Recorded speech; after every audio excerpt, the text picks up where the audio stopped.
ভোর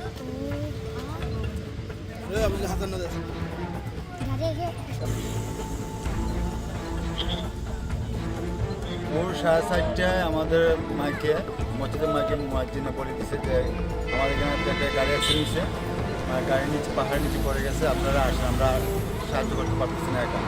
তাই এবার আমরা তাড়াতাড়ি আসি, এখানে অনেক ছিল। এটা পর্যটন বাস ছিল সৌদি ঢাকা থেকে আগত আসছে, ঢাকা থেকে আসতেছে।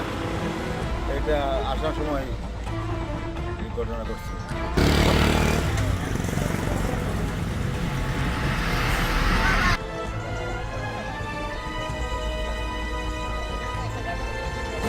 আনুমানিক 5টা থেকে 5:30 একটা সৌদি আবাসী বাস দুর্ঘটনা ঘটে।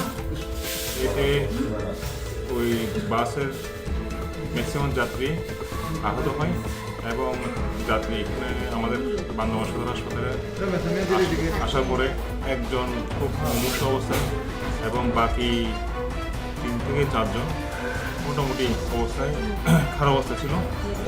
এই 3 থেকে 4 জন রোগীকে আমরা মেডিকেল কলেজ হাসপাতালে রেফার করেছি। বাকি 5 থেকে 6 জন আমরা এখানে বান্দরবান সদর হাসপাতালে ভর্তি রেখেছি এবং বাকি জনদেরকে প্রাথমিক চিকিৎসা দেওয়ার পরে আমরা ছেড়ে দিয়েছি।